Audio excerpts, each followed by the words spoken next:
सोचिए, आप एक फिल्म देख रहे हैं, पर पर्दे पर नहीं, कैमरे के पीछे असली शैतान उतर आया है। ये कहानी है एक ऐसे सेट की जहां एक्सोरिज्म सिर्फ एक्टिंग नहीं थी, हकीकत थी। न्यूयॉर्क की ठिठुरती सर्द रात। विशाल साउंड स्टेज पर द जॉर्ज टाउन प्रोजेक्ट नाम की फिल्म की लाइटें फीकी सी जगमगा रही हैं। कैमरे अभी रोल भी नहीं हुए कि अभिनेता टॉम अकेले रिहर्सल करते करते अंधेरे कोनों तक जाता है। हवा में एक अनदेखी शक्ति जन्म लेती है, शीशे टूटते हैं, कांच के तेज टुकड़े उड़कर उसकी गर्दन को चीर देते हैं और फ्रिश लाल हो उठता है। शूटिंग के पहले ही दिन सेट पर खून की बदबू भर जाती है।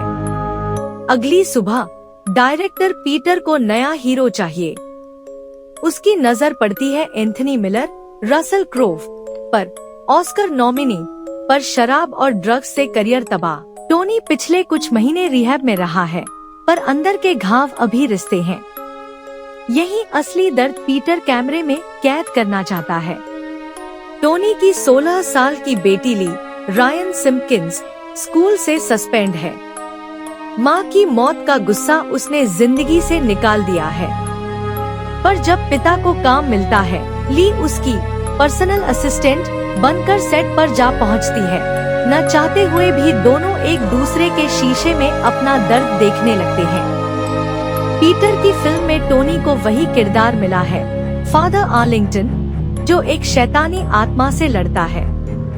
सेट पर कैथोलिक प्रतीक, मोमबत्तियों की गंध और लैटिन मंत्रों का शोर है। पर जल्द ही स्क्रिप्ट और हकीकत का फासला धुंधला होने लगता है।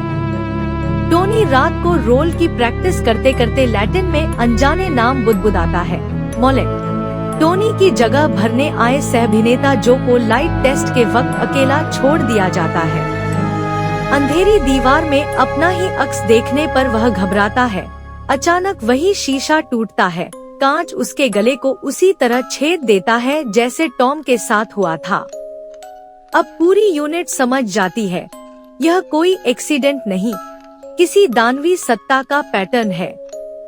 ली नोटिस करती है कि पिता ने फिर से दवाइयाँ छोड़ दी हैं, पर इस बार उनकी आंखों में अजीब सी पराई चमक है। वह आधी रात को दीवारों पर सिर पटकते हुए वही लैटिन श्लोक दोहराते हैं। शरीर असंभव कोणों में मुड़ता है। फादर कॉनोर, डेविड हाइड पियर्स, जो सेट का धार्मिक सलाहकार है, पहले इसे मेथड एक्टिंग कहकर टालता है, पर ली का वीडियो देखकर भयभीत हो उठता है।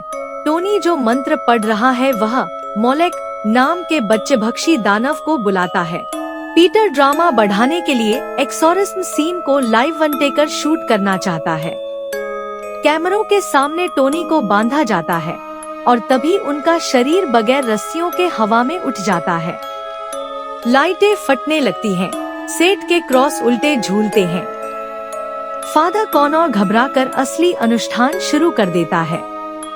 वह दानव से कहता है, मुझे ले ले, इन बेगुनाहों को छोड़ दे। दानव कॉनोर के शरीर में कूद जाता है।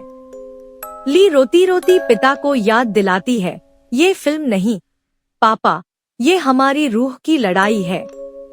टोनी आखिरी हिम्मत समेटकर क्रूसिफिक्स उठाते हैं, कॉनोर मोलोक पर धकेल देते हैं। सेट की पुरानी लकड़ियां और प्रॉप्स आग पकड़ लेती हैं। धुआं, चीखे और टूटती छत के बीच मोलोक राख हो जाता है। कई हफ्तों बाद टोनी रोज चर्च में जाकर अपने बचपन के ज़ख्म कबूल करता है। शराब से दूर है। ली अब उसे डैड कहकर बुलाती है और अपनी पहली पटकथा लिख चुकी है। उसकी कहानी भी लालची डायरेक्टर, टूटी आत्माएं और एक अंधेरे स्टेज पर ही शुरू होती है, पर इस बार अंत में रोशनी है। ऐसी कहानियां हर हफ्ते आपके पास आएंगी। बस सब्सक्राइब कीजिए और डर के इस सफर में हमारे साथी बनिए।